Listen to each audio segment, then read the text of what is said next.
गुर्जर समाज ने, सब लोगों ने मिलकर ये निर्णय लिया है कि हम डासना देवी मंदिर के लिए, उसके जीर्णोद्धार के लिए हम गुरुदेव को गुर्जर समाज से 1 करोड़ रुपया इकट्ठा करके 11 दिन के अंदर देने वाले हैं गुरुदेव के लिए। ये गुर्जर समाज का बहुत बड़ा काम होगा और मंदिर के लिए, धर्म के लिए आपका बहुत बड़ा सहयोग होगा कि कुछ लोग जो हैं समय नहीं दे सकते धर्म के लिए, तो कम से कम समय नहीं दे सकते तो अपने विचार दें। जो विचार नहीं दे सकते, जिनके पास समय भी नहीं है और बात भी नहीं कह सकते, तो कम से कम धन के द्वारा धर्म की रक्षा अवश्य करें। इन्हीं संक्षिप्त शब्दों के साथ गुरुदेव को प्रणाम करते हुए नमस्कार। मैं डासना में रहता हूं। डासना में भारत का महाकाली का सबसे प्राचीन मंदिर है। ये विश्वास किया जाता है कि भारत में इससे प्राचीन महाकाली की कोई भी प्रतिमा नहीं है। ASI जो पुरातत्व विभाग है, उसने ये सर्टिफाइड किया है कि वहां जो शिवलिंग है वो 5200 साल से ज्यादा पुराना है। ये भारत का सबसे प्राचीन एक तरह से शिव मंदिर और देवी मंदिर है। लेकिन वहां हिंदुओं की आबादी केवल 5% है। 95% आबादी वहां मुसलमानों की है। तो मुसलमानों ने इस मंदिर को पहले भी तोड़ दिया था। जैसा कि वेद भाई ने आपको पूरा बताया, ये मंदिर तोड़ दिया गया था। मुझसे पहले वहां जितने भी महंत बनाए गए, उन्हें या तो मार दिया गया था या पीट कर भगा दिया गया था। मंदिर की बहुत सारी भूमि को वहां कब्जा लिया गया, कुछ हिंदुओं ने और ज्यादातर मुसलमानों ने।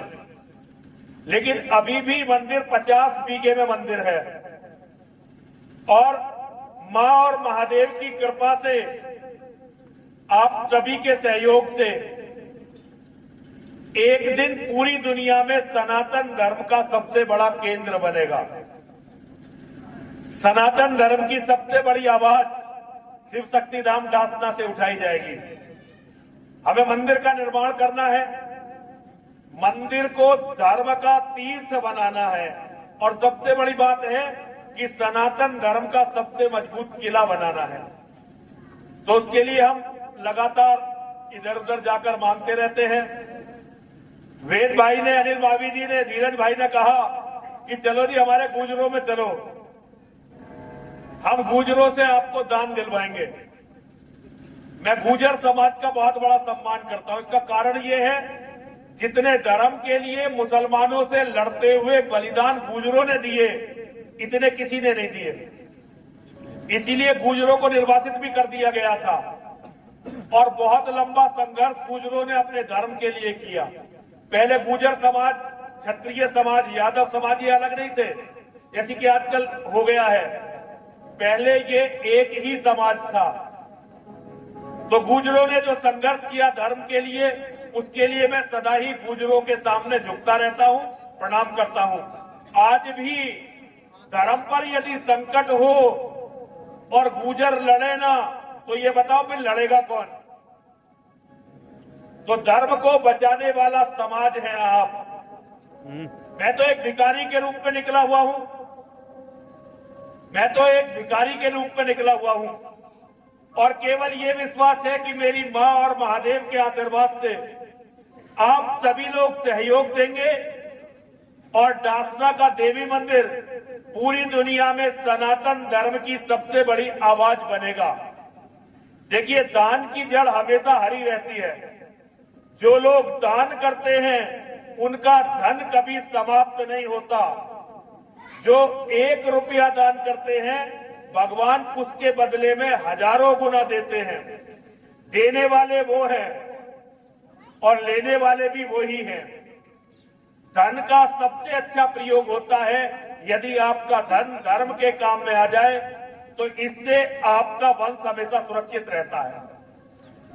भगवान ने कर्ण को सबसे बड़ी पदवी दी। कर्ण को सबसे बड़ी पदवी क्यों दी? केवल इसी कारण पर यह पदवी दी गई कि कर्ण अपने समय का सबसे बड़ा दानवीर था। कर्ण इतना बड़ा दानवीर था कि जब कर्ण की मृत्यु होने लगी तब भी भगवान योगेश्वर श्री कृष्ण कर्ण के पास दान मांगने पहुंच गए। भगवान एक ब्राह्मण का वेश बनकर गए और भगवान ने कर्ण से कहा, अरे कर्ण, मरते हुए कर्ण से, अरे कर्ण तुम कहां हो, मैं तुमसे दान मांगने आया हूं। अब कर्ण क्योंकि पूरे जीवन का दानी है, कर्ण को यह बड़ा अच्छा लगा कि अंतिम समय में कोई आ गया। तो कर्ण ने कहा कि हे ब्राह्मण देवता, मैं यहां हूं, बताओ तुम्हें क्या चाहिए। ब्राह्मण के रूप में भगवान ने कहा, अरे कर्ण, मेरी बेटी की शादी है और मुझे अपनी बेटी की शादी के लिए थोड़ा सा सोना चाहिए। कर्ण बोले, महाराज एक काम करो, मेरी पत्नी के पास मेरे महल में चले जाओ, मेरी पत्नी तुम्हें बहुत सारा सोना देगी। अब भगवान तो भगवान है, उन्हें सोना नहीं चाहिए था, उन्हें तो परीक्षा लेनी थी कर्ण की। तो भगवान ने कर्ण से कहा ब्राह्मण के रूप में, अरे कर्ण, बड़ी मुश्किल से इस भयानक युद्ध में आ पाया हूं, मुझे तो यह भी विश्वास नहीं है कि यहां से जीवित निकलूंगा। अगर तुम कुछ दे सकते हो तो दे दो, वरना कोई बात नहीं, मैं जाता हूं।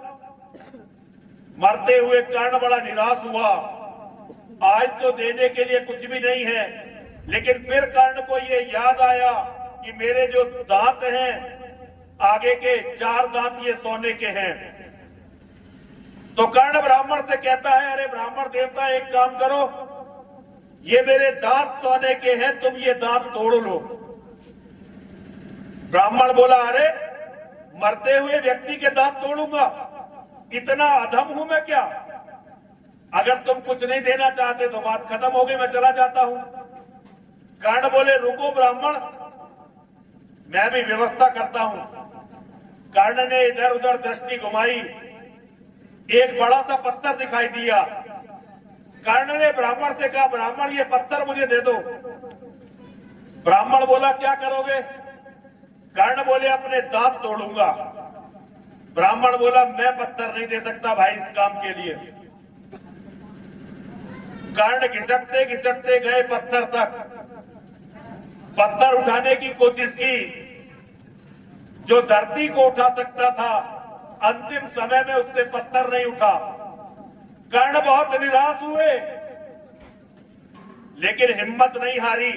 कर्ण ने अपना मुंह उठाया, मुंह ही पत्थर में देकर मारा और दांत तोड़कर हाथ में रख लिए। ब्राह्मण से कहा, ब्राह्मण ये दांत ले लो। ब्राह्मण ने कहा, इस पर खून लगा हुआ है, मैं खून से सने हुए दांत नहीं ले सकता। कर्ण ने अपने धनुष बाण उठाए, अपनी सारी ताकत को संजोया, धरती पर बाण मारा, गंगा जी प्रकट हुई। कर्ण ने दांतों को धोया और धोकर वो दांत ब्राह्मण के हाथ में रखे। कर्ण ने जैसे ही वे दांत ब्राह्मण के हाथ में रखे, एकदम भगवान प्रकट हो गए और भगवान ने कर्ण को अपने हाथ में उठा लिया। और भगवान ने कर्ण के इस अतुलनीय पराक्रम के लिए कर्ण को यह आशीर्वाद दिया कि कर्ण, तेरी कथा जब भी कोई गाएगा तो उसे इतना ही पुण्य मिलेगा जितना मेरी कथा करने का। और भगवान ने कर्ण का अंतिम संस्कार अपनी हथेलियों पर किया। भगवान ने सारे देवताओं को बुलाकर यह आदेश दिया कि कर्ण के जैसा धरती पर कोई पैदा नहीं हुआ और ना ही पैदा होगा। इसका अंतिम संस्कार किसी ऐसी जगह करना है जहां किसी का अंतिम संस्कार ना हुआ हो। सारे देवताओं ने ऐसी जगह खोजी, लेकिन ऐसी कोई जगह नहीं मिली। तब भगवान ने अपनी हथेलियों पर कर्ण का अंतिम संस्कार किया। केवल एक दान के गुण के कारण कर्ण हमेशा के लिए अमर हो गया। तो दान देना, दान ले तो कोई भी आ सकता, दान मांगने कोई भी आ सकता है, लेकिन जो दान देते हैं उन पर भगवान की कृपा होती है। आज मैं अपने धर्म को बचाने के लिए गुजरों के सामने, पूरे गुजर समाज के सामने एक भिखारी के रूप में खड़ा हूं। मुझे डासना के शिव शक्ति धाम को दुनिया का सबसे बड़ा सनातन धर्म का केंद्र बनाना है। और ये मैं नहीं बना सकता, लेकिन मेरी मां और महादेव की कृपा यदि हिंदू समाज पर हुई और उन्होंने हिंदुओं को सद्बुद्धि दी तो ये काम संभव होगा। पूरी दुनिया में वो लोग जो हिंदुओं को मिटा देना चाहते हैं आज बहुत प्रबल हैं और हम दिन प्रतिदिन कमजोर होते जा रहे हैं। गुजरों के गांव में आना इतना अच्छा मेरा स्वागत हुआ, लेकिन लोग इतने कम क्यों हैं? क्योंकि हमारे घर खाली हो चुके हैं। एक बेटे की बीमारी ने हमें बर्बाद कर दिया है। एक बेटा बेटा नहीं होता, एक बेटा तो बीमारी होता है। लेकिन हम इतने पागल हो गए, हमारे यहां मकान नहीं महल हैं, लेकिन महलों में रहने वाला कोई नहीं है।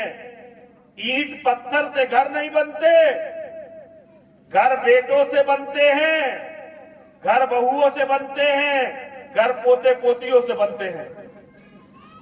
मैं आप सभी से कहना चाहता हूं, जरा कुछ बच्चे पैदा करना शुरू करिए, पहले की तरह मजबूत बनिए। पैसा ताकत नहीं होती, ताकत हमेशा परिवार होता है। जिनके परिवार मजबूत हैं वो मजबूत होते हैं और जिनके परिवार कमजोर हैं उनका कोई अस्तित्व नहीं होता। आप लोग गुर्जर समाज हैं, आप लोग धर्म के रक्षक हैं, आप लोग राष्ट्र के रक्षक हैं। आप यदि कमजोर हो जाएंगे तो फिर सनातन धर्म बचेगा नहीं। अगर क्षत्रिय समाज, गुर्जर समाज, यादव ये लोग जो लड़ने वाले हैं ये ही कमजोर हो गए तो फिर धर्म को बचाएगा कौन? इसलिए मजबूत बनिए।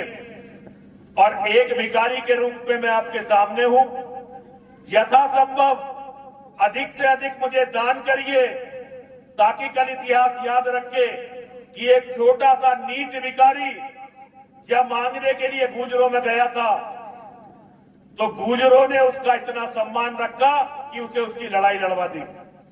जरा 3 बार बोलेंगे, बोलिए विजय मिले या वीर गति। मेरी अकेले की आवाज आप सबसे ज्यादा जोर से है, जरा जोर से बोलिए, बोलिए विजय मिले या वीर गति। सब महादेव के नाम, जीते जी रण छोड़ के जाना, वीरों का नहीं काम।